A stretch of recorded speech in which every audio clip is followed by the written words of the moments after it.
recording. Perfect. So sorry, sir. Thank you. No problem. Yeah. So the first thing we have VLF. After VLF, we have the LF, that is low frequency. सबसे पहला VLF, that is very low frequency. Then we have LS. We have MF. We have HF. We have VHF. We have UHF. We have SHF, and we have EHF. This is the frequency, particularly frequency pattern what we have throughout. अभी ये pattern में we have couple of instruments working on one of the frequency band or couple of instruments working on different frequency band. So we will be going through each and everything. So first, if I talk about VLF, VLF works onto a frequency of 3 to 30 kilohertz. सबसे पहला मतलब ये उसका frequency band है. आपको ये याद रखना है, जस्ट एक कॉमन है, लाइन में है, कुछ अलग नहीं है, कुछ डिफरेंट नहीं है, तो इजी रहेगा याद रखने के लिए. So VLF 3 to 30 kilohertz, LF is 30 to 300 kilohertz, MF is 300 to 3000 kilohertz, then HF again 3 to 30 megahertz, VHF 30 to 300 megahertz,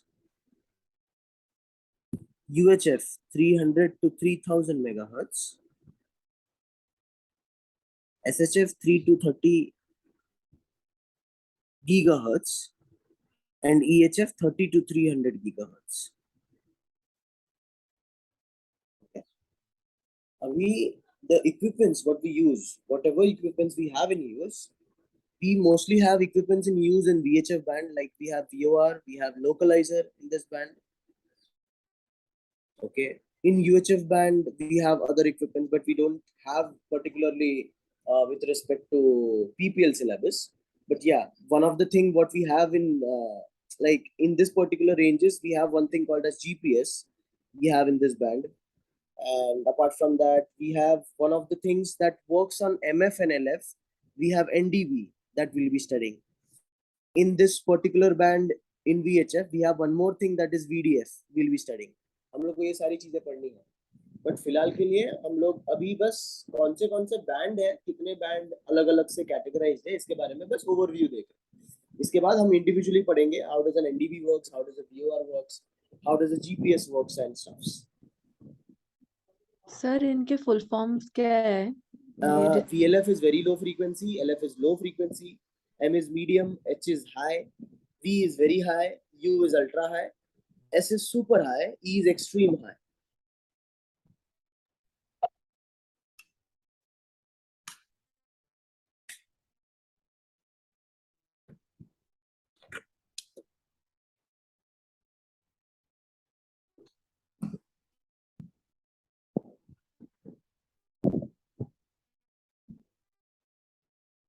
If you're done writing, then just let me know. इसको line से याद रख सकते हो, सब कुछ सेम पैटर्न में है. 3 to 30, 30 to 300, 300 to 3000. पहले 3 किलोहर्ट्ज है, बाद में 3 मेगाहर्ट्ज है, उसके बाद के 2 गीगाहर्ट्ज है. So very low, low, medium, high, very high, ultra high, super high, extreme high. हम जैसे जैसे पढ़ेंगे फ्रीक्वेंसी भी देखते जाएंगे, तो कौन सा किसमें क्या चलता है ये याद रखने की जरूरत नहीं है फिलहाल के लिए, ये अपने आप याद हो जाएगा ये वाला सेक्शन. आप फिलहाल बस फ्रीक्वेंसी और उसके बैंड को समझ लेना, that is more than enough.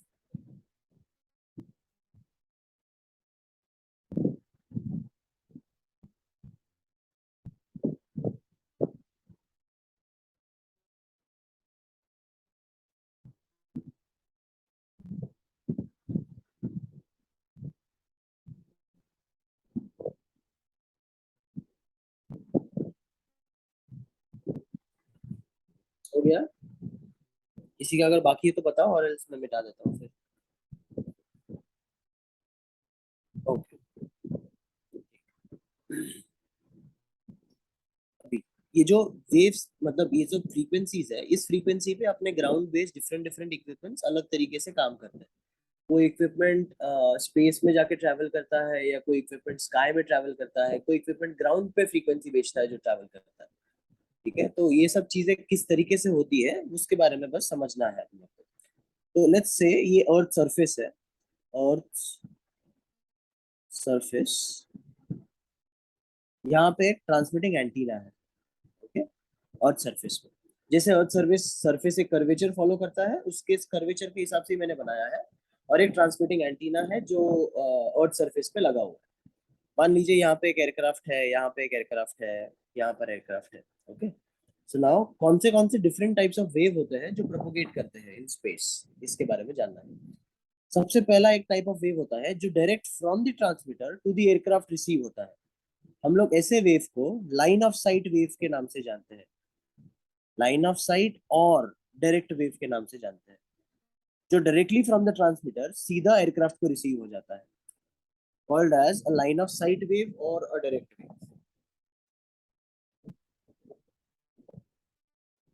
ठीक है, फर्स्ट वेव।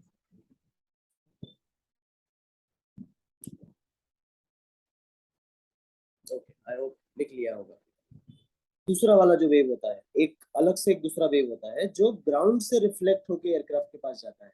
दैट मींस मान लो ऐसा एक रिफ्लेक्ट हुआ और फिर किसी एयरक्राफ्ट के पास गया।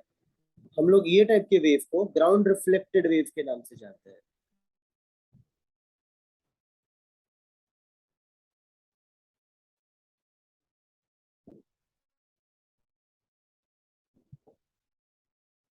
Ground reflected wave.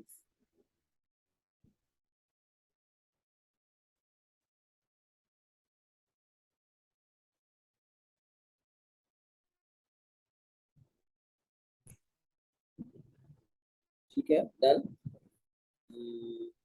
ओके, तीसरा टाइप का वेव जो अपने पास ट्रैवल करता है, जो वेव्स बहुत वीक सिग्नल होती है, जिसकी सिग्नल बहुत वीक है, या जिसका मैं बोल सकता हूँ जिसका फ्रीक्वेंसी बहुत कम है। टेक्निकली फ्रीक्वेंसी कम है तो ऑब्वियसली लॉन्ग डिस्टेंस ट्रैवल कर सकता है, बट अगर फ्रीक्वेंसी के साथ उसका अगर स्ट्रेंथ भी वीक है तो वो वेव यूजुअली सरफेस पे ट्रैवल करता है। ऐसे हम लोग इस पर्टिकुलर वेव को जो सरफेस पे ट्रैवल करता है, हम लोग इसको सरफेस वेव के नाम से जानते हैं।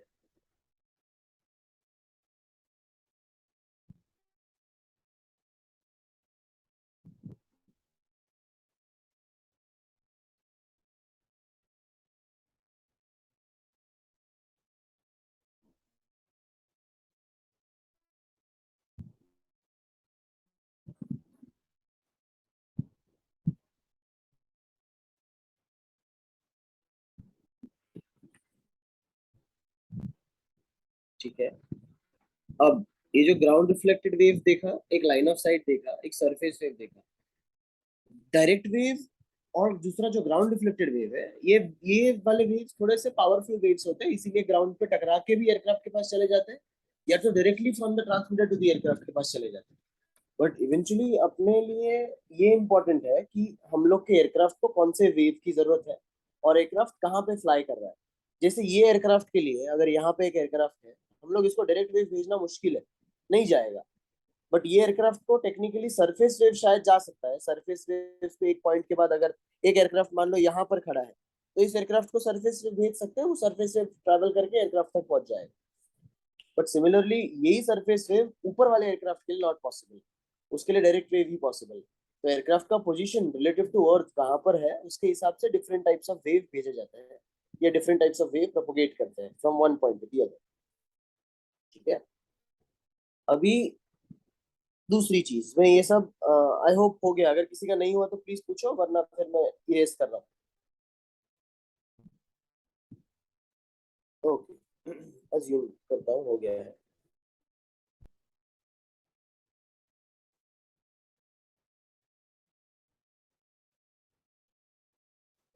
अभी एक वेव होती है जो डायरेक्टली फ्रॉम द नॉर्मल, जो एयरक्राफ्ट से मैं अगर ट्रांसमीटर से एक नॉर्मल लाइन खींचूं, हम लोग इसको नॉर्मल बोलते हैं, a normal axis from the transmitter.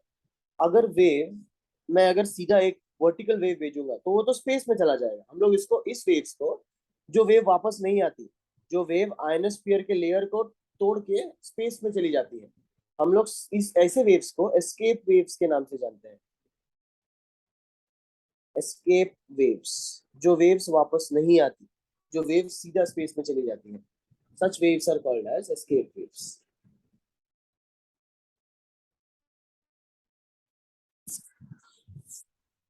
ठीक है, अभी जैसे ट्रांसमीटर स्टार्ट होता है, बहुत अलग अलग टाइप्स के वेव प्रोपोगेट होना शुरू होते हैं।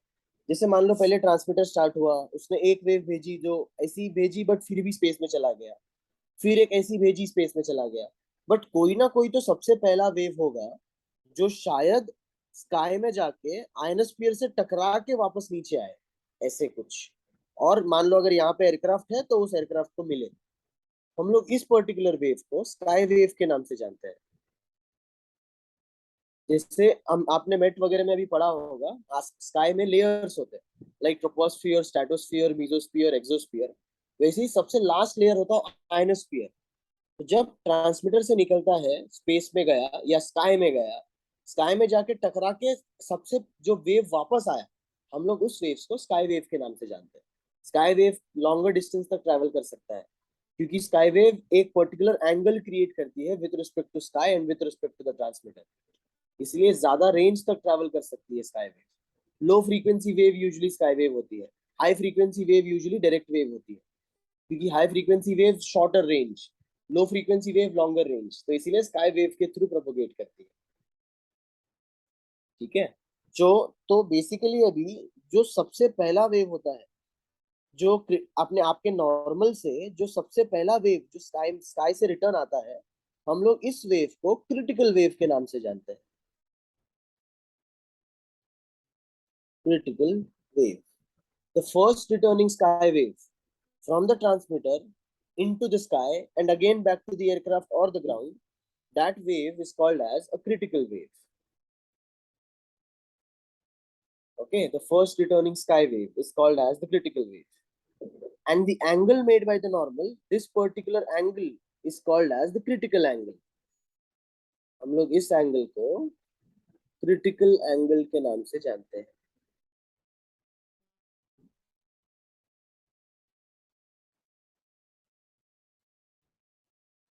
अचिंत्य जी समझ रहे हो आप? so far clear? किसी को कुछ डाउट तो पूछ लो। साकेत सर?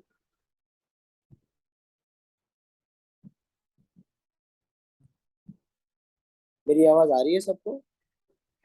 हाँ सर, मुझे समझ में आ रहा है। समझ में आ रहा है? ओके। सर यस ये नेहा, एंगल क्रिटिकल एंगल जो है that is between the the first normal and the first returning sky wave is the angle made by the normal and the first returning sky wave is called as critical angle. Okay तो normal तो हम लोग किसी से भी बनाते हैं ना, जैसे सी और लैंड से प्रोपोगेट करते हैं तो नॉर्मल होता है। जैसे हम लोग ग्लास में देखो पेंसिल डिप करते हैं तो नॉर्मल से ही रिफ्रैक्ट होता है ना, वो पेंसिल बेंड दिखता है आपको। यस तो हम लोग नॉर्मल से बात कर रहे हैं, तो ट्रांसमीटर का जो स्ट्रेट लाइन है दैट इज नॉर्मल। अभी मैंने अगर वेव सीधा सीधा भेजना चालू किया तो वो तो स्पेस में चला जाएगा ना, एस्केप वेव बन गया।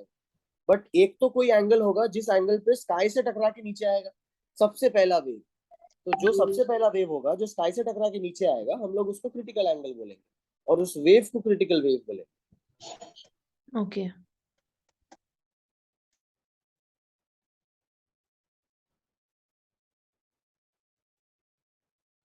मेरा लैपटॉप क्रैश हो गया अचानक, तो इसलिए मैं वीडियो नहीं चालू कर पा रहा हूँ। बस अगर ऑन हो जाए तो मैं चालू करता हूँ।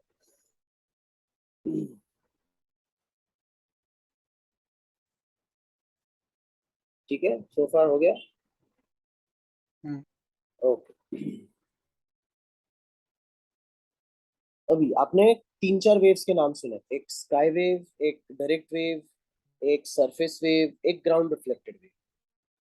अभी टेक्निकली जैसे सरफेस वेव है, सरफेस वेव जो ऐसे ट्रैवल कर रहा था जमीन पे, मैं ब्लू कलर में देख रहा था, जो ऐसे ट्रैवल कर रहा था, ये वेव आपका जो ग्राउंड सरफेस है, ग्राउंड सरफेस ऐसे वेव्स को अब्सॉर्ब करता है। तो जब भी सरफेस पे वेव्स ट्रैवल करता है ना, तो ग्राउंड सरफेस वैसे वेव्स को अब्सॉर्ब करेगा। वो अब्सॉर्ब करने की वजह से वेव का स्ट्रेंथ फालतू में कम होगा। वेव का स्ट्रेंथ कम होना मतलब वेव ज्यादा दूर तक नहीं जा पाएगा। तो वेव जो ट्रैवल करता है जमीन पे, ज्यादा डिस्टेंस तक नहीं जा पाता। तो जो जमीन अब्सॉर्ब करती है इस वेव को, उस पर्टिकुलर फिनोमिना को हम लोग एटीन्यूएशन के नाम से जानते हैं। Attenuation, attenuation is nothing but loss of signal strength over the ground is called as attenuation. Spelling Loss of ATTENUATION, attenuation. हाँ, So loss of signal strength over the ground when traveling on the surface wave is called as attenuation.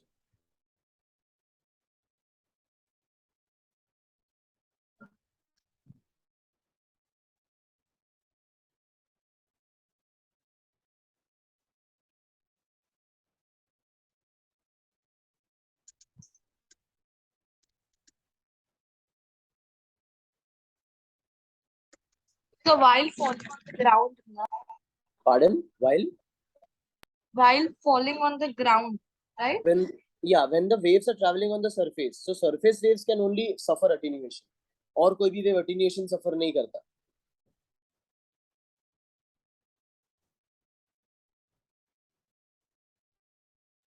Got my point? Yes, sir. So which waves you said? Surface waves. Surface waves. Correct.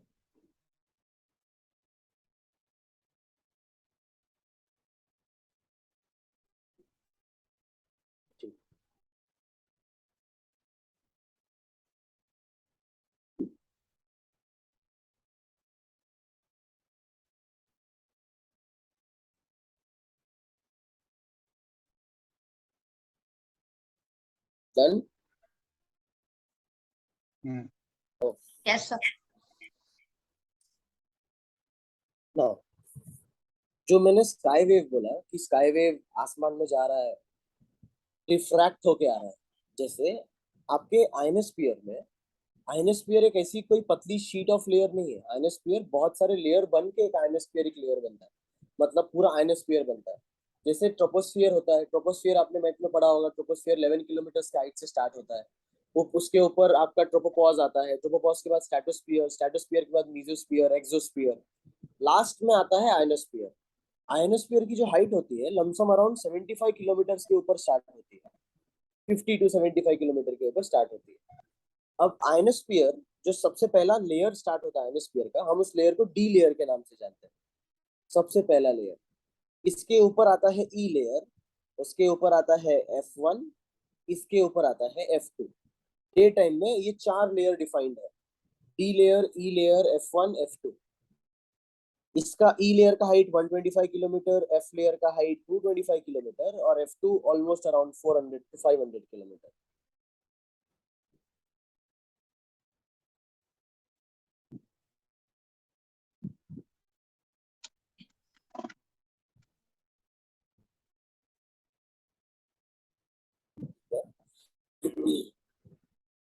अब ये बोल रहा हूँ day time में layers क्यों है.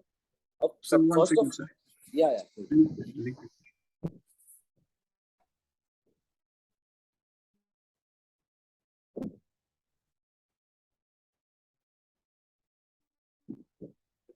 Okay.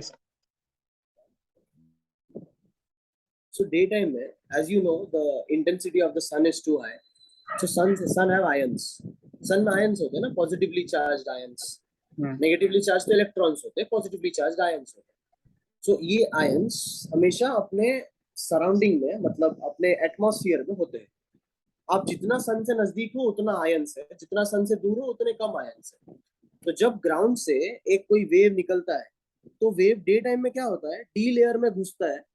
D layer में ही इतने अमाउंट ऑफ आयंस होते हैं डे टाइम में, तो वहीं से रिफ्रैक्ट होकर वापस आ जाता है, एयरक्राफ्ट के पास मीट हो जाता है, एयरक्राफ्ट को सिग्नल रिसीव हो जाता है. डे टाइम में ये पॉसिबल है.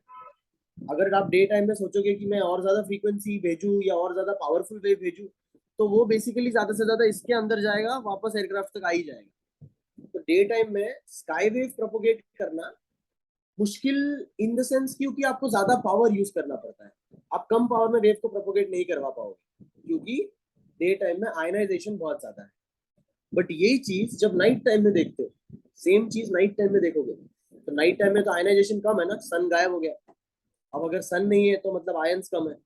आयंस कम होने का मतलब क्या है, अगर आयंस कम हो गए तो डी लेयर अपने आप रात को डिसअपियर हो जाता है.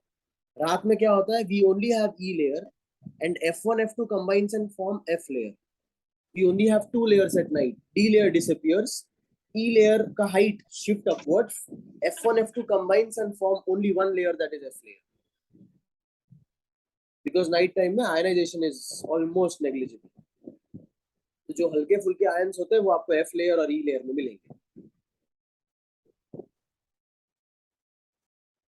तो नाइट टाइम में आप कम से कम फ्रीक्वेंसी भेज के लॉन्गेस्ट रूट फ्लाई कर सकते हो, और may be you can make your wave travel a longer path. क्योंकि जितना आप एंगल टेढ़ा करोगे, मान लो ये ट्रांसमीटर है, इसने एक सिग्नल भेजा, मैंने ऐसे एक वेव भेजी, उधर से रिफ्रैक्ट हुआ और ज्यादा दूर गया. मैं जितना एक्यूट एंगल भेजूंगा उतना नजदीक गिरेगा, जितना मैं ऑब्ट्यूस एंगल भेजूंगा उतना ज्यादा दूर गिरेगा. तो मेरा वेव का जो प्रोपोगेटिंग पाथ है या जो distance travelled bye a wave वो बहुत लंबा होगा। तो यूजुअली जो स्काई वेव्स होते हैं ये लमसम ना करके भी 1200 से 1500 किलोमीटर तक दूर जा सकते हैं, इनकी इतनी ज्यादा स्ट्रेंथ होती है 1200 से 1500 किलोमीटर की। बट अगर मैं डायरेक्ट वेव भेजूं, डायरेक्ट वेव ज्यादा से ज्यादा 100 नॉटिकल माइल 200 नॉटिकल माइल जा सकता है, मैक्स टू मैक्स बोलूं तो 400-500 किलोमीटर, उससे ज्यादा दूर नहीं जा सकता क्योंकि डायरेक्ट है, लाइन ऑफ साइट है, from one point to the other directly जा रहा है। बट यही चीज जब स्काई वेव की बात करते हो तो स्काई वेव स्पेस में जाता है, प्रोपोगेट होके जब एयरक्राफ्ट को मिलता है तो डिस्टेंस बिकम्स लॉन्गर। हम लोग डे टाइम में लोग, हाँ बोलिए चित्र। Sir just now you said कि हम लोग जितने एंगल पे भेजते हैं, जैसे एक्टूट में भेजेंगे तो नजदीक अपने से तो वहां तक करेक्ट भेजेंगे, मतलब इज देयर एनी इंस्ट्रूमेंट जो वो भेजेगा मतलब उस एंगल में? और ग्राउंड बेस्ड एंटीना होता है, ग्राउंड पे एक एंटीना लगा है, वो एंटीना ओमनी डायरेक्शनल होता है ना, सब डायरेक्शन में सिग्नल भेजता है। मतलब अभी मान लो ये एंटीना फिलहाल अभी मान लो बीच में है, ये एयरक्राफ्ट को इधर भी सिग्नल भेजेगा इधर भी भेजेगा, बराबर ना, सब डायरेक्शन में भेजेगा, स्काई में भी भेजेगा, स्पेस में भी भेजेगा, सरफेस में भी भेजेगा, सब जगह भेजेगा। तो अभी जहाँ पे जो एयरक्राफ्ट है उसको जो मिलना है वो मिलेगा। अभी एयरक्राफ्ट अगर यहाँ है उसको एक वेव मिलेगी, एक एयरक्राफ्ट इधर है उसको अलग वेव मिलेगी। I got your point. We are just talking about the characteristics of the wave. How does the wave propagate and how does the wave travel? Right. Okay, so do you remember always that during daytime we have 4 layers present: D layer, E layer, F1 and F2. Because we have ions in the space, or maybe we have solar radiation or solar activity going around. But during night time, as the sun is not available, the D layer disappears. E layers shift upwards, and F1, F2 combines and form only one layer, that is F layer.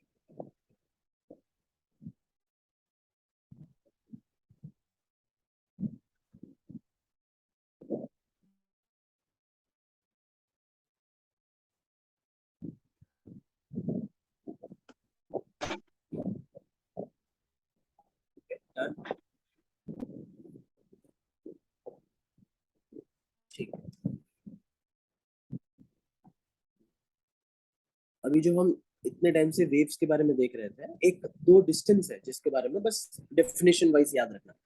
अभी जैसे जो wave sky में गई वापस आई, aircraft को मिल गई, मान लो यहाँ पे एयरक्राफ्ट है, एयरक्राफ्ट को रिसीव हुई, तो ये जो डिस्टेंस ट्रैवल कर रहा है ओवर द ग्राउंड, ये ग्राउंड पे नहीं ट्रैवल कर रहा है, बट अगर मैं डिस्टेंस मेजर करूं over the ground from the transmitter until the wave has been received, this distance is called as the skip distance.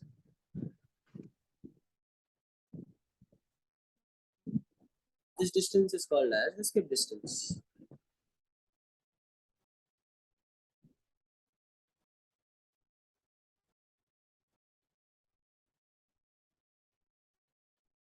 Distance traveled by the sky wave over the ground is called as skip distance.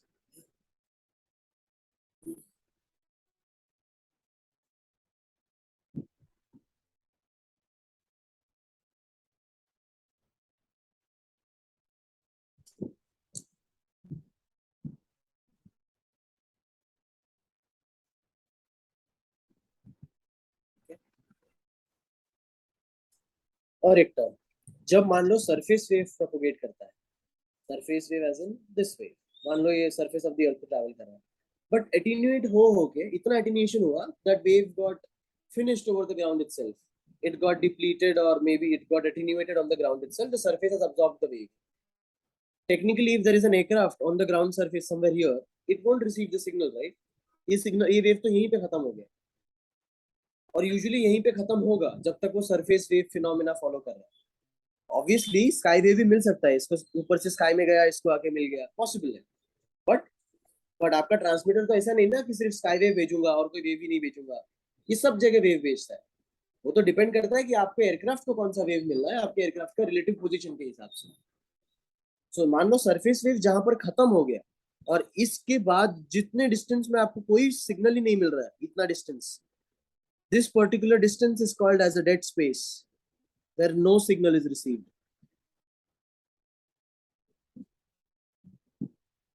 So because of attenuation, if the surface wave attenuates and gets lost from that particular point, so वहां से जहां पे aircraft है वहां तक जो distance है उसको डेड स्पेस के नाम से जानते हैं, wherever no signal is received or no surface wave is received.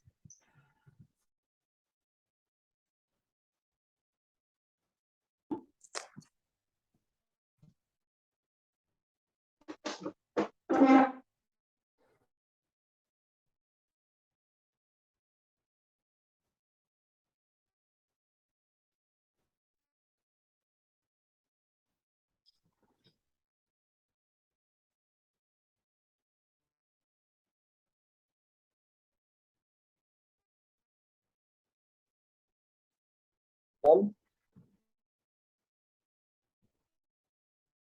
Done, Vaidehi? No, sir. 1 minute. Yeah.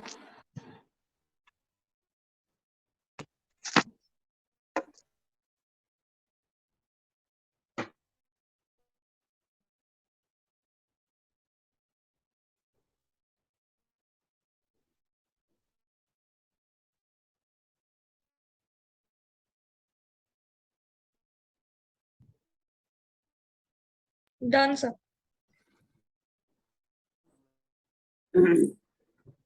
Okay. Now, let's study about few definitions. आपको पता होगा शायद. Do you know what is reflection, refraction, and diffraction? इन तीनों words का मतलब मालूम है ना? Like reflection happens over water or maybe any of the mirror or any surface. Reflect हो जाता है. That means वो अपने ही medium में वापस आ जाता है. Refraction is it enters the medium and maybe goes towards the normal or away from the normal. That's what is refraction. And if diffraction का मतलब waves enter करेगा और 4-10 हिस्सों में बढ़ जाएगा. That is diffraction.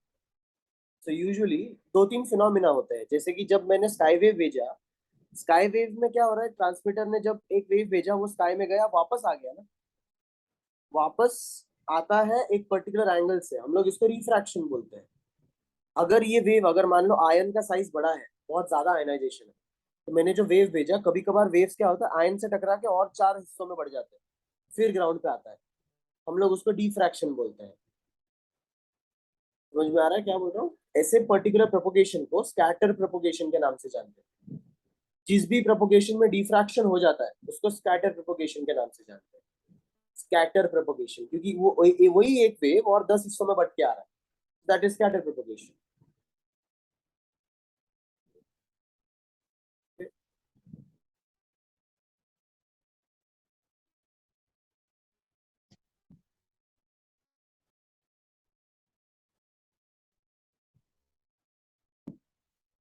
डन? इतना ये तो बेसिक्स है. Reflection, reflection, refraction, refraction. अब मॉड्यूलेशन. मॉड्यूलेशन का मतलब कल हमने जिक्र किया था कि superimposition of an audio wave और an information signal over a carrier wave was modulation. ये डेफिनेशन है मॉड्यूलेशन. ठीक है, कोई भी दुनिया में मॉड्यूलेशन मतलब ही वही होता है. तो अपना मेरा फोन, अभी मेरा डिवाइस मॉड्यूलेट करेगा, आपके आपके डिवाइस आपको मॉड्यूलेट करके ऑडियो वेव सुनाई देगा. तो मॉड्यूलेशन, डीमॉड्यूलेशन. टेक्निकली मॉड्यूलेशन दो तरीके के होते हैं, एक फ्रीक्वेंसी मॉड्यूलेशन और एक amplitude modulation. FM and am, आपने ये दोनों यूज किया है, दोनों सुना भी है लाइफ में. एफएम जो गाड़ी में हम एफएम सुनते हैं वही फ्रीक्वेंसी मॉड्यूलेशन. तो फ्रीक्वेंसी मॉड्यूलेशन का मतलब हम फ्रीक्वेंसी चेंज करते हैं एम्पलीट्यूड को कांस्टेंट रख के, हम लोग उसको फ्रीक्वेंसी मॉड्यूलेशन बोलते हैं. जैसे गाड़ी में आपको कभी फ्रीक्वेंसी, अगर कोई दूसरा चैनल ट्यून करना है, आप फ्रीक्वेंसी चेंज करते हो ना, आप एम्पलीट्यूड नहीं चेंज करते. इसलिए हम उसको एफएम बोलते हैं, इसलिए उसको फ्रीक्वेंसी बोलते हैं. गाड़ी में आपको एएम भी सुनाई देता है. एएम का 3 डिजिट फ्रीक्वेंसी उसका होता है. तो एएम में जब आप उसको ट्यून करते हो, आप उसका एम्पलीट्यूड चेंज करते हो, फ्रीक्वेंसी चेंज नहीं करते. So remember one thing, in frequency modulation, you change the frequency by keeping the amplitude constant. And in amplitude modulation, you change the amplitude by keeping the frequency constant.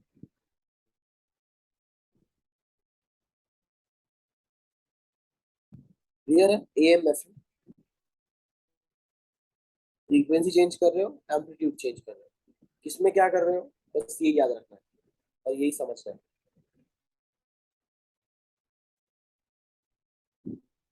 Clear?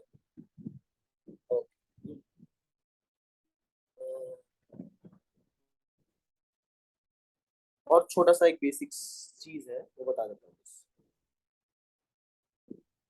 जैसे जब VHF की बात कर रहे हैं ना, VHF band आपने क्या देखा था, 30 to 300 मेगाहर्ट्ज, हमने थोड़ी देर पहले लिखा था. VHF में 2 बैंड डिवाइडेड है. जैसे आपने FM सुना होगा ना, गाड़ी में जो FM चलता है, FM का भी एक फ्रीक्वेंसी है, फ्रॉम लाइक 87 से लेके 108 तक चलता है, पता है आपको? तो वो भी VHF बैंड में ही आता है. मतलब हम वेरी हाई फ्रीक्वेंसी सुनते हैं. उसके अलावा जैसे ये FM का बैंड है, वैसे ही इसी इसी रेंज में और 2-3 बैंड होते हैं। एक कम्युनिकेशन बैंड होता है और एक नेविगेशन बैंड होता है। कम्युनिकेशन बैंड शुरू होता है 118 to 137 मेगाहर्ट्ज, ये कम्युनिकेशन बैंड है VHF में। और आपका नेविगेशन बैंड जो भी नेविगेशन के लिए यूज करते हैं वो बैंड शुरू होता है 108 to 117.95 मेगाहर्ट्ज। और इसके पहले 87 to 108 तक आपका ये है, 108 भी नहीं, टू बी प्रिसाइज 107.95, ये आपका FM है। ऐसे फ्रीक्वेंसी अलॉटेड है कि आप अगर आपको कम्युनिकेशन करना है ना, ATC जो कम्युनिकेशन होता है वो इसी बैंड में होता है हमेशा। जो आपका VOR NDB ground based navigation equipments वो सब इस बैंड में होता है। FM हमेशा इस बैंड में होगा, इसके अलावा कोई बैंड में नहीं होगा। ठीक है, communication band, navigation band and this one is called FM। याद रखना प्लीज, इंपॉर्टेंट है।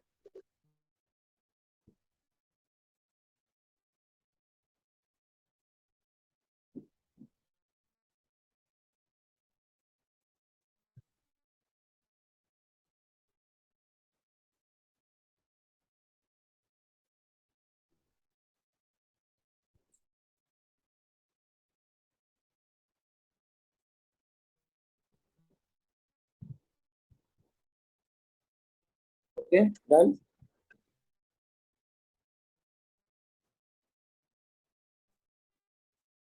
ठीक, हो गया ना? ये लिख रहा है, पहले ही लिख रहे हो, क्या हो गया? So done. कुछ कुछ इमरजेंसी फ्रीक्वेंसीज है 1 to 1.5 मेगाहर्ट्ज, 243 मेगाहर्ट्ज, 1213 मेगाहर्ट्ज। बस याद रख लेना। इमरजेंसी कभी भी अगर इंजन फेल हुआ, इमरजेंसी हुआ, हाईजैक हुआ, सीधा ये फ्रीक्वेंसी ट्यून करो, मेडे मेडे मेडे डिक्लेयर कर सकते हो। इमरजेंसी फ्रीक्वेंसी है, और सेस्ना बोलो या बड़े एयरक्राफ्ट बोलो, फर्क नहीं पड़ता। This is the like the common distress frequency. So this is always kept on standby in bigger aircraft. So whenever you have gone into a hijack or any emergency, like engine fail हो गया, कुछ भी हुआ, you can just tune on to 1 to 1.5 and announce mayday mayday mayday, this aircraft engine failure or maybe hijacked squawking 7700 7500, and then you can just continue with the information. So emergency frequency ये तीनों technically ये देखो तो ये domestic frequency है, domestic distress.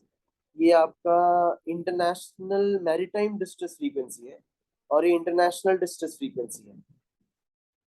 बस bifurcated है divisions में। So first वाला कौन सा था? फर्स्ट वाला मतलब नॉर्मल डोमेस्टिक डिस्ट्रेस फ्रीक्वेंसी, मतलब हम अभी अगर इंडियन एयरस्पेस में डिस्ट्रेस में पढ़ते हैं तो हम लोग वो फ्रीक्वेंसी ट्यून करते हैं। और सेकंड सर, सेकंड सेकंड वाला इंटरनेशनल डिस्ट्रेस फ्रीक्वेंसी था।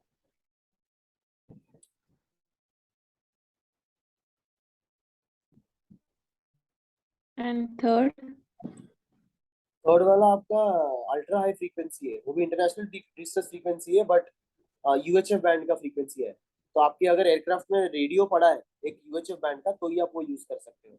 यूजुअली थर्ड वाला शिप्स में यूज करते हैं, आपके एयरक्राफ्ट में नहीं होता। तो आप लिख सकते हो international maritime frequency, international distress maritime frequency, क्योंकि शिप्स वगैरह में UHF फ्रीक्वेंसी यूज करते हैं, हम नहीं यूज करते। हमारे एयरक्राफ्ट में VHF होता है, HF होता है। HF मतलब वो जो हैंड RT होता है ना, रेडियो वॉकी टॉकी जिसको बोलते हैं, वो वाला यूज करते हैं, या तो आपका जो नॉर्मल रेडियो पैनल होता है वो वाला यूज करते हैं।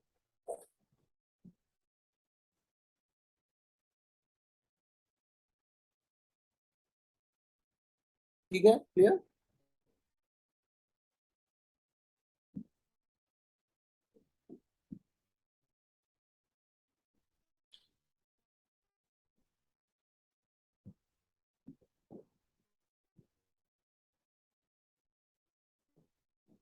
याद रखना ये दोनों वेव को हम स्पेस वेव के नाम से भी जानते हैं, direct wave and ground reflected wave. Flow chart बना रहा हूँ, हो सके तो बना लो।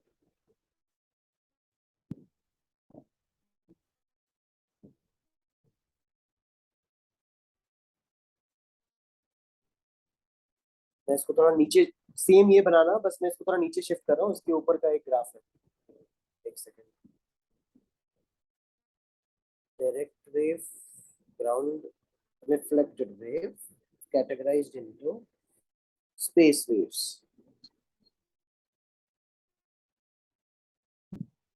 and this is categorized into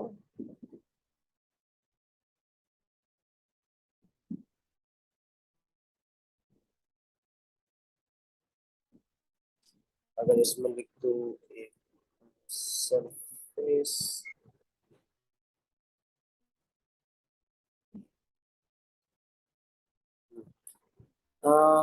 इतना बनाया आपने पहले, ये direct wave, ground reflected wave, space wave. तो basically space wave is categorised into direct wave and ground reflected wave. वैसे ही ग्राउंड वेव का मतलब surface wave, direct wave and ground reflected wave, ये तीनों वेव मिला के ग्राउंड वेव होता है। मैं सोच रहा था ग्राफिकल फॉर्मेट में रिप्रेजेंट करूं, बट ग्राफिकल फॉर्मेट में रिप्रेजेंट करना है तो आप कुछ ऐसे रिप्रेजेंट कर सकते हो। ऊपर लिख देना ground wave.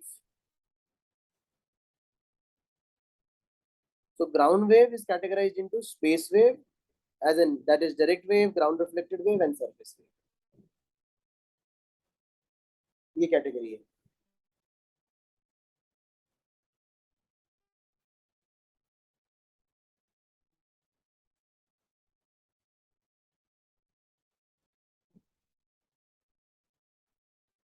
Sir, GRW is ground wave, na? GRW, GRW is ground reflected wave, sir. ground reflected. Ground wave तो एक कैटेगरी है, होल कैटेगरी।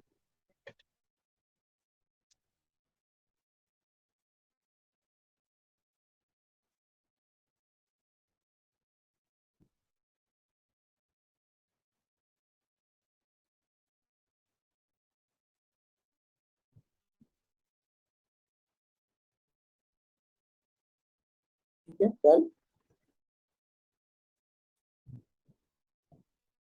ये एक्चुअली ये जितना भी आपने लिखा है ना, ये सब नॉन आयनोस्फेरिक वेव है, नॉन आयनोस्फेरिक है। और स्काई वेव आयनोस्फेरिक वेव है, एक लौता वेव है जो आयनोस्फेरिक है, स्काई वेव। और बाकी ये सब नॉन आयनोस्फेरिक है। ग्राउंड पे ट्रैवल कर रहे हैं ना ये सब, सरफेस पे कर रहे हैं, ग्राउंड पे कर रहे हैं, हवे में कर रहे हैं, आयनोस्फीयर में कोई नहीं जा रहा। सो टेक्निकली वेव्स को दो टाइप में कैटेगराइज करते हैं, ऐसे भी लिख सकते हो कि ionospheric wave, non ionospheric wave. Non ionospheric में ये सब आता है, आयनोस्फेरिक में स्काई वेव आता है।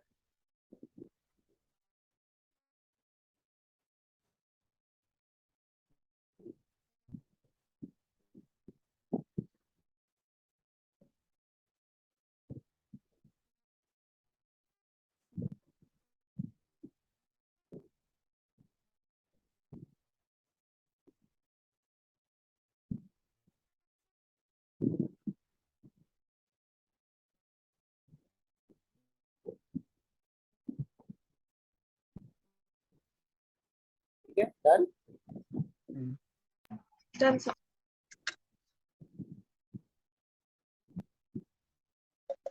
अब सबसे पहला रेडियो इक्विपमेंट, हम उसके बारे में पढ़ते हैं। सबसे पहला रेडियो इक्विपमेंट कौन सा है, और वो रेडियो इक्विपमेंट काम कैसे करता है। टेक्निकली बोलूं तो काम कैसे करता था, आपके सिलेबस में है इसलिए आप पढ़ रहे हो। नाम है वीडीएफ। पीडीएफ का फुल फॉर्म है very high frequency direction finding equipment. Very high frequency direction finding equipment, ground based equipment है।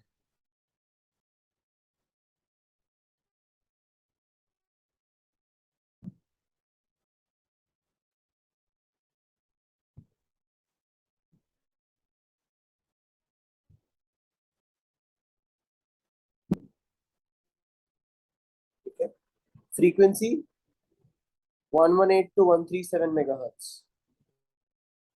वही जो आपने पढ़ा था, कम्युनिकेशन बैंड का frequency.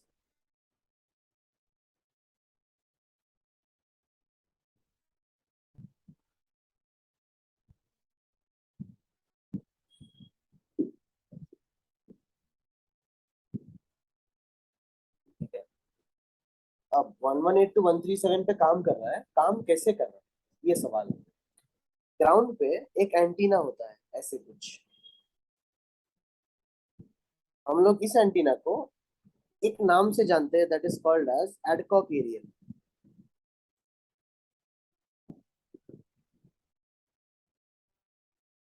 So what? Adcock area. Adcock aerial, ADCOCKAERIAL.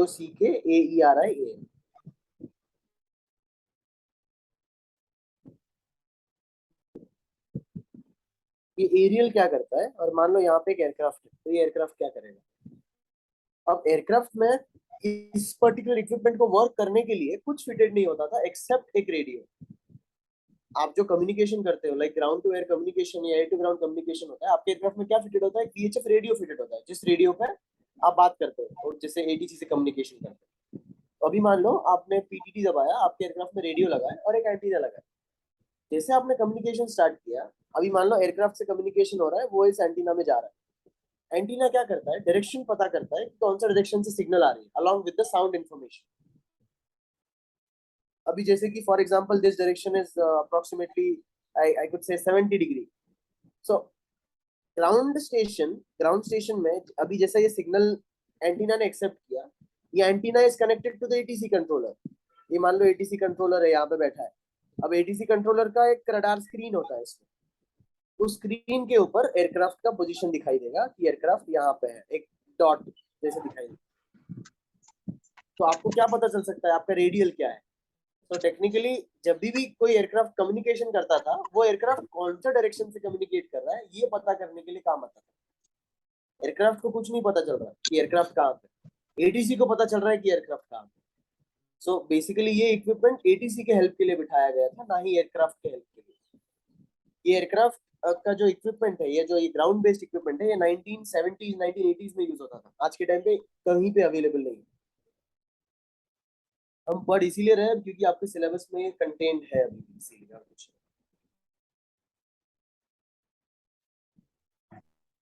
तो आपको basically QDR, QDM, QJ, QTE ये सारी चीजें दे सकता था, बट इसमें एरर्स थे बहुत सारे, इसीलिए इसको निकाल दिया गया. और बेशक ATC बार बार चीजें बताते नहीं रहेगा ना, तो इसीलिए निकाल दिया, क्योंकि ATC के पास इंफॉर्मेशन जा रहा है, एयरक्राफ्ट के पास तो कोई इंफॉर्मेशन ही नहीं है. ATC कम्युनिकेशन करेगा या हर एक एयरक्राफ्ट को QDM, QDR बताता रहेगा, इसलिए निकाल दिया इसको.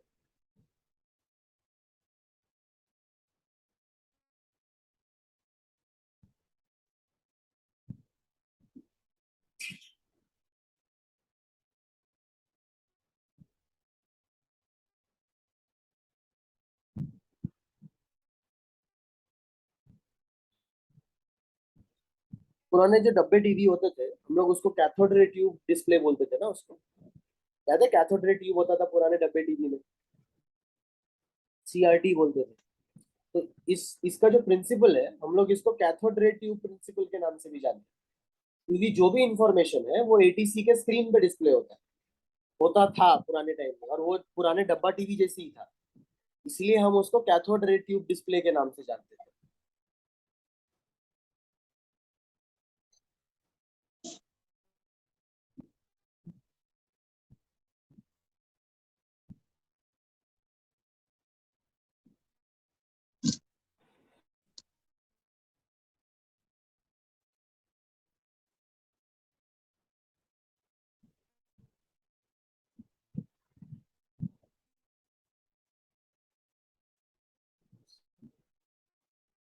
डन. ओके,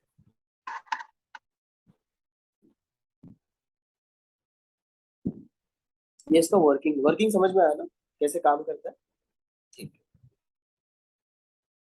अब इसकी एक्यूरेसी, कुछ level of accuracy, ACCURACY. Accuracy was divided into few classes: class A, class B, class C, and class D. Class A का मतलब accuracy within plus or minus 2 degree.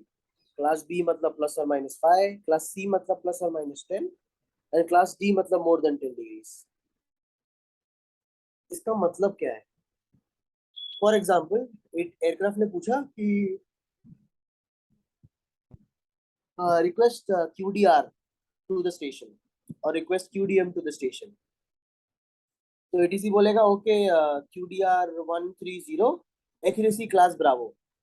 तो इसका मतलब आपको समझना है कि वो जो उसने बताया है वो शायद 130, 125 या 135 के बीच में कुछ भी हो सकता है, ±5 डिग्री का एक्यूरेसी है ऐसा। तो हम लोग को ये पता होना चाहिए कि उसने जो बताया एग्जैक्ट 130 नहीं है, ±5 है। मतलब मेरा स्टेशन 5 डिग्री लेफ्ट में भी हो सकता है, 5 डिग्री राइट में भी हो सकता है, मेरा मेरा काम है वो ढूंढना।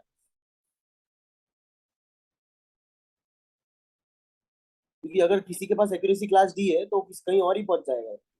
मान लो अगर आपकी एक्यूरेसी इतनी डिग्रेड हो गई है, तो इसलिए ये इक्विपमेंट यूज नहीं करते। So, but how will we get to know then exactly where we have to? नहीं पता चल सकता। आपको फिर वो अंधाधुंध बोलते हैं ना कि 10 डिग्री इधर, 5 डिग्री उधर देखो, इधर देखो, देखते रहो एयरपोर्ट को। तब एयरपोर्ट दिखा तो ठीक, नहीं दिखा तो फिर वापस घूमो कहीं पे, एटीसी को फिर पूछो कि what is my radial, what is my distance. इसलिए इसलिए यूज नहीं करते। ये 1980s 1985 में रिवोक कर दिया था, अभी कहीं पे नहीं है, पूरे वर्ल्ड में कहीं पे नहीं है। Okay, sir. So this is the uh, same the what ADCOG aerial you told. हाँ उसकी बात कर रहा हूँ, उसकी एक्यूरेसी की बात कर रहा हूँ, वीडीएफ एरियल की।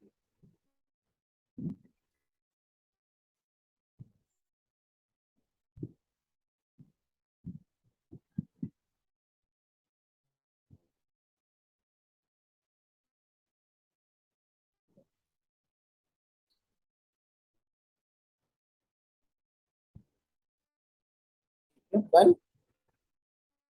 Okay. Yes. अब आते हैं factors affecting range and accuracy.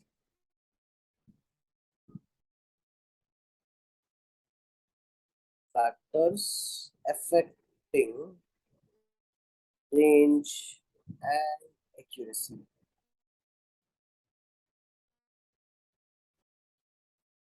हमने थोड़ी देर पहले सिर्फ एक्यूरेसी देखी, बट इसका एक्यूरेसी कौन डिग्रेड करता है वो भी तो जानना जरूरी है।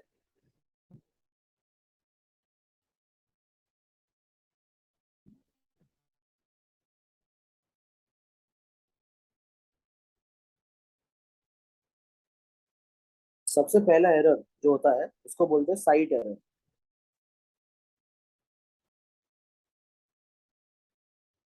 मतलब क्या है इसका? साइट एरर का मतलब आपका बिल्डिंग्स, टेरेन्स, माउंटेन्स, जब इन सब से टकरा के वेव किसी एयरक्राफ्ट से पहुंच रहा है ग्राउंड स्टेशन को, तो गलत बेयरिंग मिलेगी। ग्राउंड से टकरा के एडकॉक एरियल में जा रहा है, पहाड़ से टकरा के एडकॉक एरियल में जा रहा है, बिल्डिंग से टकरा के एडकॉक एरियल में जा रहा है, तो गलत बेयरिंग मिलेगी ना। उस एरर को साइट एरर बोलते हैं। Error because of terrains, buildings, mountains, also trees.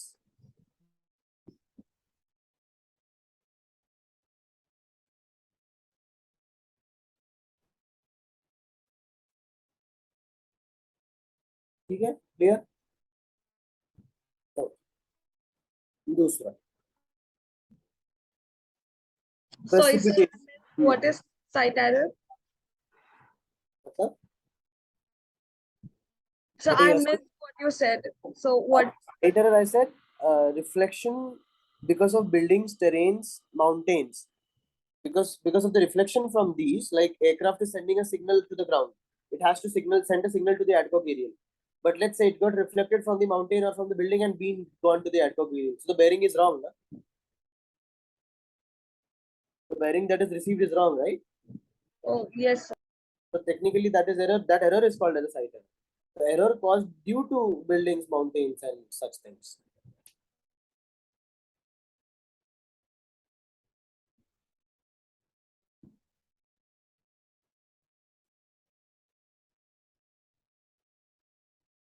Second is precipitation error, मतलब बारिश की वजह से जो एरर है। Precipitation.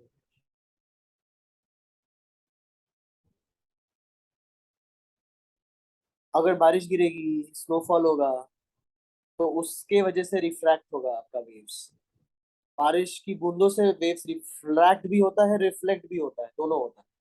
तो अगर कभी ये हुआ, उस वजह से आपका फैक्टर अफेक्टिंग एक्यूरेसी होगी। अगर मान लो आपके साथ फ्लाइंग के वक्त आपने देखा कि डेंसिटी बहुत ज्यादा है। अगर डेंसिटी ज्यादा होना मतलब क्या? वेव्स को प्रोपोगेट करने के लिए डिफिकल्ट है। डेंसिटी कम होना, वेव्स इजीली प्रोपोगेट कर सकती है। तो अगर कभी डेंसिटी ज्यादा है उसके वजह से भी एरर हो सकता है। एरर मतलब आपका बेसिकली वेव प्रोपोगेट करना बहुत डिफिकल्ट है, डेंस बहुत डेंस मॉलिक्यूल्स है। तो जैसे अगर बारिश गिर रही है मतलब डेंसिटी ज्यादा ही हो गई, डेंसिटी ज्यादा मतलब वेव्स रिफ्लेक्ट भी हो सकता है, रिफ्रैक्ट भी हो सकता है, इसीलिए हम लोग उस एरर को प्रेसिपिटेशन एरर के नाम से जानते हैं।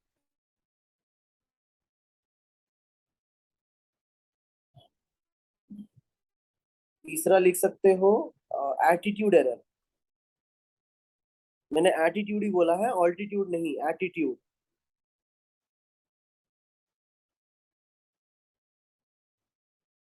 अभी जैसे आपका VHF एंटीना, जो जिस एंटीना की बात कर रहे थे, वो एंटीना या तो बेली पे लगा होता है एयरक्राफ्ट पे, या तो ऊपर लगा होता है।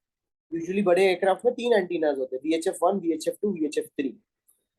मान लो ऊपर लगा है, अगर ऊपर लगा है, नॉर्मली यहाँ पे ग्राउंड एंटीना है, signal directly from the ground aircraft to the ground जा रहा है। बट अगर आपने आपका एटीट्यूड ऐसे किया, पिचअप किया, टर्न किया, तो आपको लगता है सिग्नल जा पाएगा वहां पे?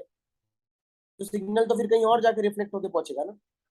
तो उस एरर को हम लोग एटीट्यूड एरर के नाम से जानते हैं। whenever aircraft is not flying at a stated level attitude, that time this error can happen. So that error is called as attitude error. Attitude changes during pitch, during bank. Sir whenever आपने बोला whenever, मतलब जब हम लोग पिचअप करते हैं, pitch down करते हैं, बैंक करते हैं, तब आपका एयरक्राफ्ट रॉन्ग सिग्नल या एक गलत सिग्नल भेज सकता है ग्राउंड स्टेशन को, या ये भी हो सकता है कि ग्राउंड स्टेशन को सिग्नल जाए ही ना कभी।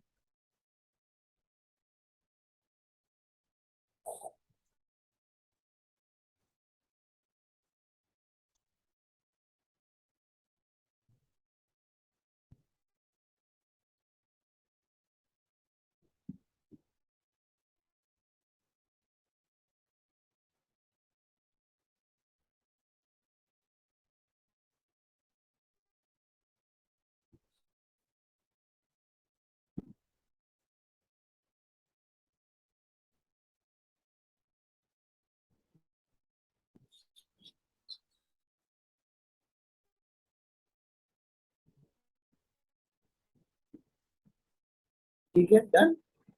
Okay, number 4, overhead station error.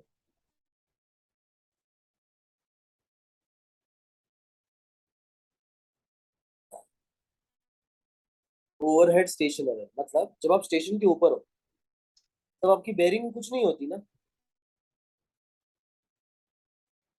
अगर समझना है तो एक चीज समझो, मान लो ये स्टेशन है मेरा एडकॉक एरिया में।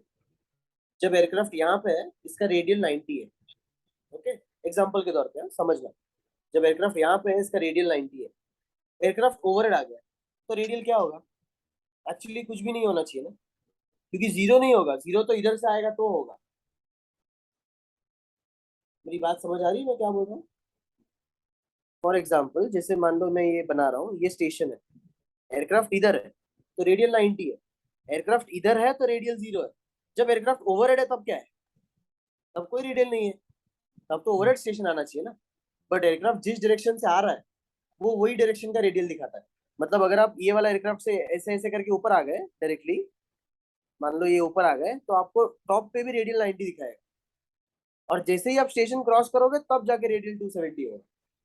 तो ओवरहेड स्टेशन पे सिग्नल, गलत सिग्नल मिलता है, इसीलिए उसको ओवरहेड स्टेशन एरर के नाम से जानते हैं।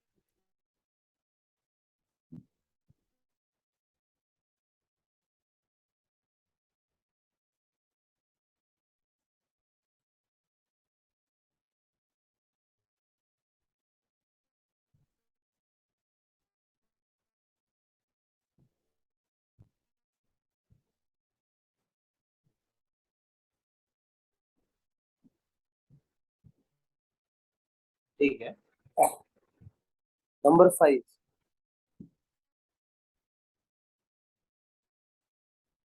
मल्टीपाथ एरर।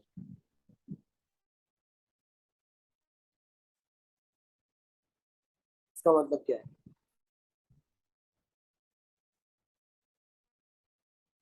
जैसे, और ये बहुत कॉमन है, मान लो एडकॉक एरियल है, एयरक्राफ्ट ने एक सिग्नल भेजी, डायरेक्ट वेव भेजी। एयरक्राफ्ट तो सिर्फ ऐसा निशाना मार के तो नहीं सिग्नल भेज रहा कि मेरा स्टेशन उधर है, मैं ऐसा निशाना मार के उधर ही भेजूंगा, ऑब्वियसली नॉट पॉसिबल ना, एयरक्राफ्ट भी हर डायरेक्शन में सिग्नल भेजता है। तो ये भी पॉसिबल है कि ग्राउंड से रिफ्लेक्ट होकर कोई सिग्नल जाए एयरक्राफ्ट, करेक्ट, या कोई ये टेरेन से टकरा के जाए। ये अगर अलग अलग टाइम पे जाए तो भी समझ में आता है। अगर दोनों सेम टाइम पे पहुंचा तो हाइपोथेटिकली तो दोनों सिग्नल एक दूसरे को फेड आउट कर देते हैं, तो no signal received at the ground station. हम लोग इसको मल्टीपाथ एरर बोलते हैं। When two different signals like ground reflected wave and direct wave meet the station at the same time, the signal fades away. This phenomena is called as fading, and this error is called as multipath error.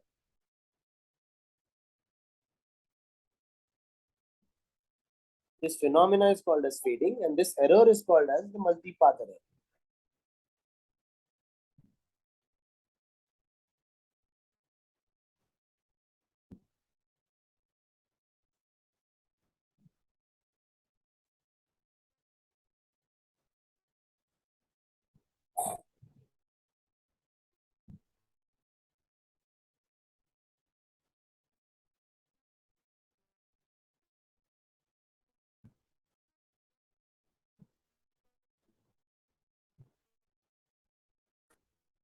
So, what is it called? This phenomenon is Fading. Fading.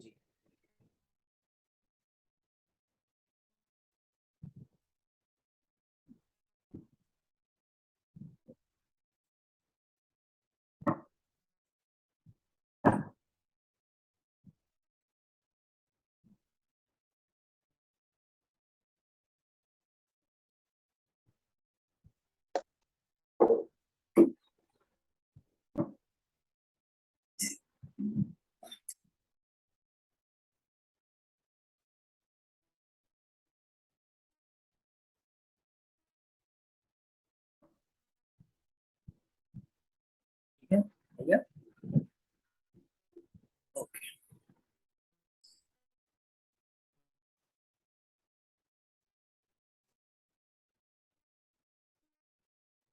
अब VDF का एक late down procedure होता है। Last चीज है VDF का, VDF let down procedure.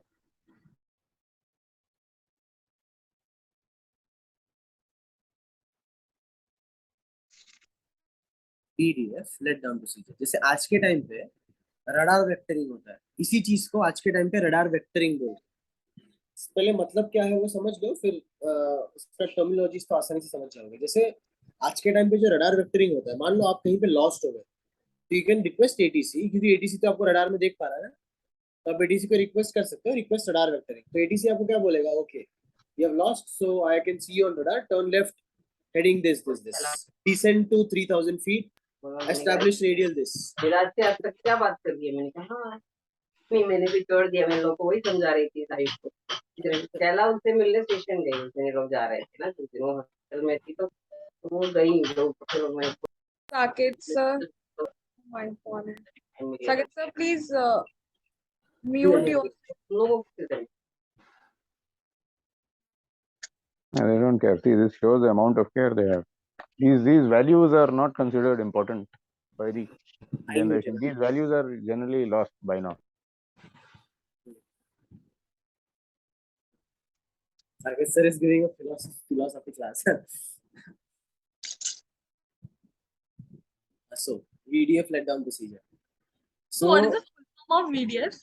VDF आपने chapter का नाम था वैसे, मैंने तो लिखवाया था ना, very high frequency direction finding equipment.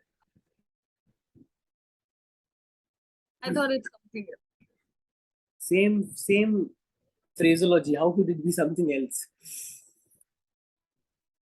So VDF अभी आज के टाइम पे if you get lost, so you can request ATC कि I am lost, request radar vectoring. So he will give you heading, he will make you descend up to a particular height, he will make you establish on the final approach course, and then he will ask you, okay, confirm runway inside, okay, runway inside, then you land visually. This is how ATC helps you nowadays. In older times, but nowadays it's with respect to radar. In older times, it was not with respect to radar. It was with respect to VDF.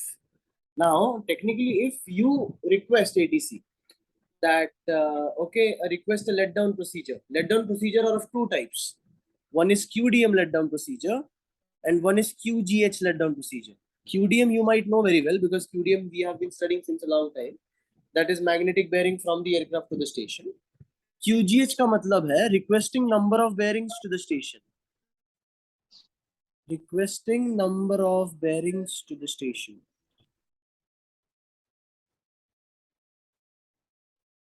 That is QGH.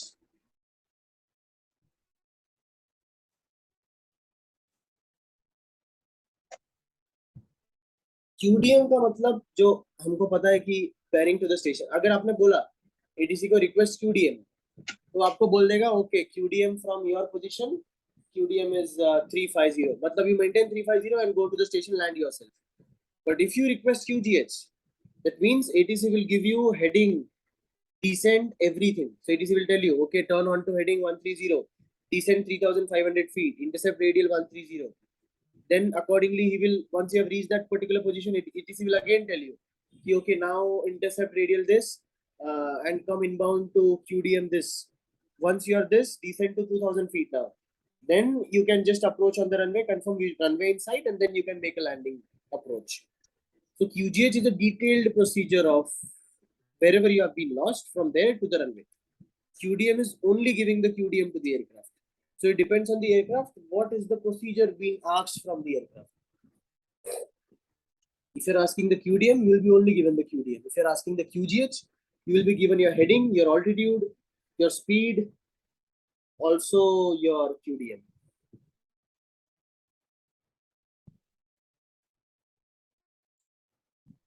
Got the point?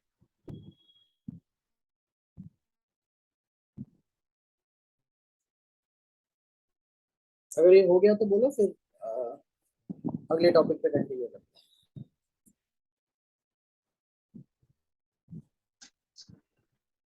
Okay, that's what is VDF. VDF के बारे में इतनी पढ़ाई है, आप तो याद रख सकते हो, रखो, क्योंकि VDF वैसे भी इम्पोर्टेंट टॉपिक नहीं है, बट पुराना टॉपिक था तो सिलेबस में है, तो इसलिए हम पढ़ते हैं, ऐसे मैं बोल रहा हूँ. ठीक है, अगले रेडियो नेविगेशन एड पे आते हैं, called as NDB ADF. NDB का फुल फॉर्म है नॉन डायरेक्शनल बीकन, और ADF का फुल फॉर्म है automatic direction finder. Non directional beacon and automatic direction finder. NDB is on the ground and ADF is on the aircraft.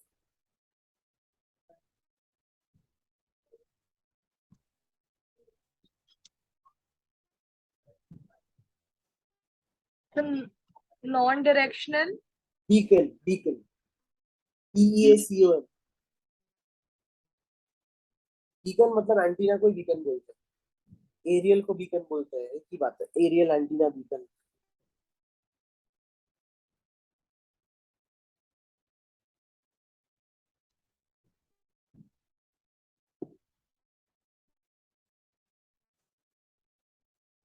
and so ADF is automatic direction finder.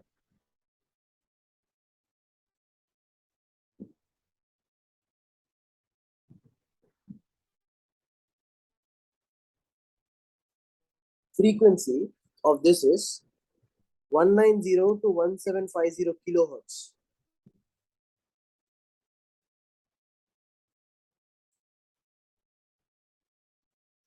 Remember, NDB is on the ground, ADF in the aircraft.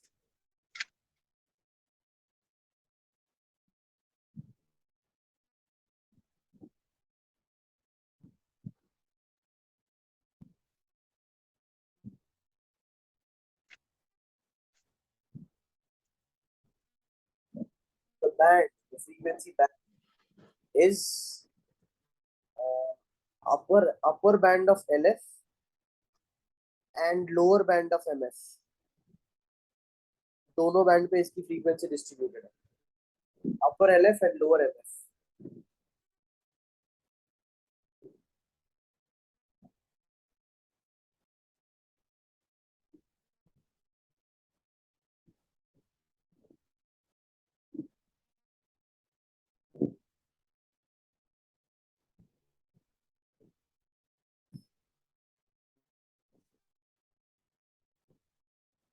ठीक है, clear क्या?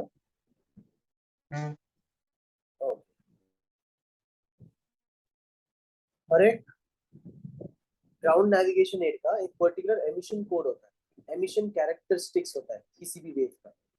जैसे NDV ADF का emission characteristics है non A1A, non A2A। इसका मतलब बताता हूँ आपको, बस आपको ये कोड याद रखना।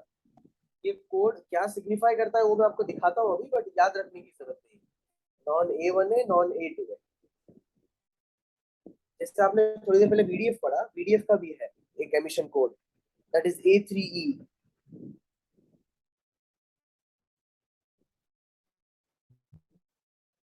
Now what's A3E? emission code of VDF. Emission Sir, code for which NDV, emission code of NDV are these two. For VDF is only one. Emission characteristics of the wave. I'll show you. मैं किसकी बात कर रहा हूँ? Emission characteristics क्या होता है मैं दिखाता हूँ। ये लिख लो फिर मैं वो चार्ट खोलता हूँ। आपको पता चल जाएगा हर एक का मीनिंग क्या है।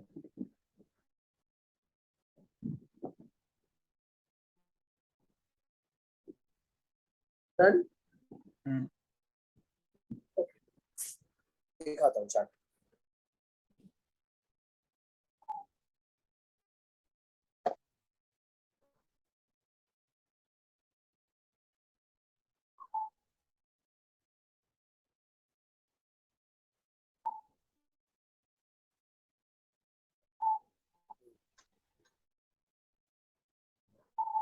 ठीक है, एमिशन कैरेक्टरिस्टिक्स है किसी भी वेव का। जैसे मैंने आपको A3 बोला ना, A3 दिख रहा है। A क्या है? Amplitude modulated double side band. 3 क्या है? Single channel containing analog information. E क्या है? Telephony including sound broadcasting. जैसे non A1A, non is emission of non modulated carrier, no modulating signal, no information, that is the carrier wave. A1A is the information, A1A। दूसरा मैंने लिखा था A2A। Got it? तो characteristics of the wave, wave के characteristics है। अपने को बस वो कोड याद रखना है, कैरेक्टरिस्टिक्स याद रखने की जरूरत नहीं है। समझा क्या होता है? मैंने आपको अभी दो लिखाया था, A1A और A2A। Non A1A, non A2A। This is for long range navigation. This is for short range navigation.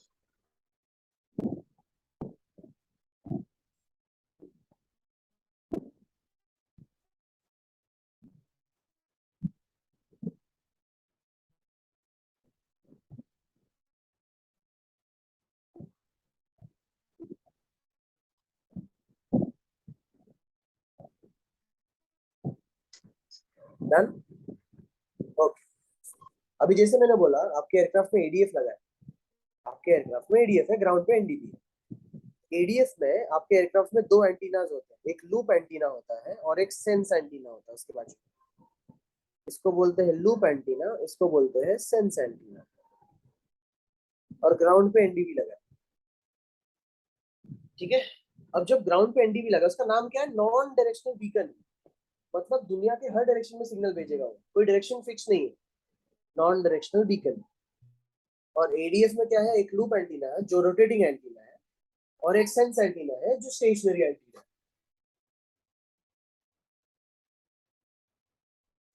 ठीक है, इतना समझा? लूप एंटीना है, सेंस एंटीना है, लूप एंटीना रोटेटिंग एंटीना है, और ग्राउंड पे जो NDV लगा है वो सब डायरेक्शन में सिग्नल भेज रहा है, नॉन डायरेक्शनल बीकन। ये ADF के दो पार्ट्स है, लूप और सेंस। अब काम कैसे करता है? अब जैसे कि NDV ग्राउंड से सिग्नल भेजेगा, ठीक है। मान लो NDV ने ग्राउंड से एक सिग्नल भेजा, ये लूप रोटेटिंग है। मान लो मेरा ये फॉर एग्जांपल लेट्स से ये लूप है, ठीक? मेरा हाथ दिख रहा है, ये मान लो लूप है, बोल सकते हो लूप ऐसे घूम रहा है। ये लूप का A एंड, ये लूप का B and, so A B। जब आपका लूप रोटेट कर रहा है, जब लूप ऐसा है तो क्या हुआ? वेव्स आई सामने से, एक पॉइंट पे हिट हुई इधर, ऑब्वियसली दूसरे लूप पे दूसरे पॉइंट पे हिट होगी ना, सेम पॉइंट पे तो हिट नहीं होगी क्योंकि स्पीड ऑफ लाइट पे ट्रैवल कर रहा है और लूप तो स्पीड ऑफ लाइट पे नहीं घूम रहा, ये तो एक नॉर्मल रोटेशन स्पीड पे घूम रहा है। तो वेव आई यहाँ पे एक पॉइंट पे टकराई, यहाँ पे दूसरे पॉइंट पे टकराई, दोनों का फेज अलग है, तो फेज डिफरेंस कैलकुलेट करते हैं, फेज कंपेयर करते हैं दोनों लूप का, लूप ए का लूप बी का। मतलब अगर मैं लूप देखूं तो कुछ ऐसे, यहाँ पे अलग पॉइंट है, यहाँ पे अलग पॉइंट है, दोनों का फेज कंपेयर किया तो मुझे फेज कंपेयर करके क्या पता चला कि मेरा स्टेशन कहाँ पे है, क्योंकि स्टेशन से ही सिग्नल आया। बात समझ आई क्या बोल रहा हूँ? फेज पता चला कि स्टेशन कहाँ पे है। अचित्य जी ये समझा? ये रिलेटिव बेयरिंग बताता है। एडीएफ का जो आपके एयरक्राफ्ट में relative bearing indicator, relative bearing बताता है। तो अभी जैसे लूप ए पे एक जगह पे टच किया, लूप बी पे एक जगह पे टच किया, दोनों का फेस पता चला। बट जब मान लो आपका एंटीना घूमते घूमते ऐसे परपेंडिकुलर हो गया तो एक वेव तो दोनों लूप को नहीं टकरा सकती ना, दो अलग अलग वेव चाहिए, एक वेव इसको, एक वेव इधर के लिए, एक वेव इधर के लिए, बराबर। जब ऐसा था तब एक ही वेव दोनों लूप को टकरा सकती है, एक इधर टकराएगी एक इधर टकराएगी। बट जब ऐसा है तो एक वेव दोनों लूप को नहीं टकरा सकती, दो अलग अलग वेव चाहिए। तो बट दोनों अलग अलग वेव एक ही एंटीना से निकल के दोनों को सेम जगह पे टकराएगी ना, ये भी इधर टकराएगी ये भी इधर टकराएगी, दोनों एक ही एंटीना से निकली है। बात समझ में आया? तो दोनों में फेज कंपेयर कैसे होगा? कुछ नहीं हो सकता ना फेज कंपेयर, क्योंकि फेज कंपेयर के लिए दोनों लूप पे अलग अलग पॉइंट पे टच होना चाहिए, बट अभी तो सेम पॉइंट पे टच हुआ, तो फेज कंपेयर कैसे करोगे? वो फेज कंपेयर करने के लिए सेंस एंटीना लगाते हैं। सेंस एंटीना को हर एक डायरेक्शन पता है, तो सेंस एंटीना जो वो कंफ्यूजन है कि स्टेशन मेरा सामने है या मेरा स्टेशन पीछे है, टेक्निकली जब ऐसे हिट होता है फेज डिफरेंस 180 भी हो सकता है, 360 भी हो सकता है, कुछ भी हो सकता है ना इसमें। तो वो 180 डिग्री का जो कंफ्यूजन है, मतलब मेरे को अभी ये भी लग सकता है शायद स्टेशन सामने है, शायद स्टेशन पीछे कहीं पे है, मुझे नहीं मालूम। तो वो जो 180 डिग्री का कंफ्यूजन है उसको रिसॉल्व करने के लिए हम सेंस एंटीना लगाते हैं। तो सेंस एंटीना 180 डिग्री का एम्बिग्यूटी या कंफ्यूजन रिसॉल्व करता है।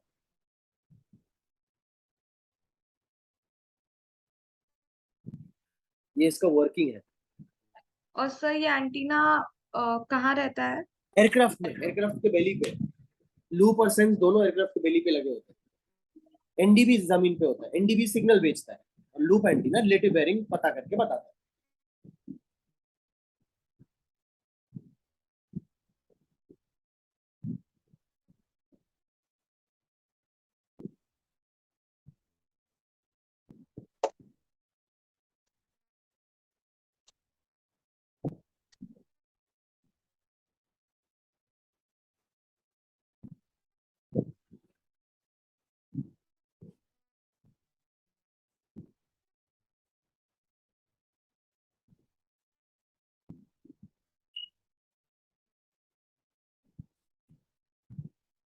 ठीक है, डन।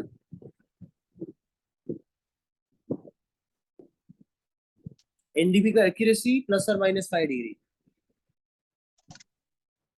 जैसे वीडीएफ में तो बहुत सारे थे क्लासेस, इसमें एक ही है प्लस और माइनस 5 डिग्री।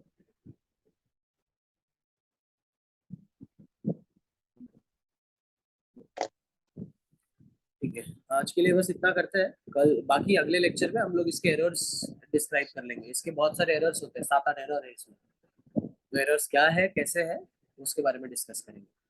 हो सके तो प्लीज अगले लेक्चर तक थोड़ा सा पढ़ लेना एनडीबी और वीडीएफ के बारे में, और बेसिक जो मैंने आपको पढ़ाया उसके बारे में। ठीक है, just overview just go through कर लेना ताकि दिमाग में रहे। थियरी क्वेश्चंस आते हैं इसके ऊपर, न्यूमेरिकल नहीं है कि एनडीबी का फ्रीक्वेंसी क्या है, एनडीबी कौन से बैंड में काम करता है, एनडीबी के एरर्स कौन से हैं, वीडीएफ के एरर्स कौन से हैं, ये सब। ठीक है, ओके, चलो फिर see you guys next Saturday. Thank you sir. Thank you very much. Okay, thank you sir. Right.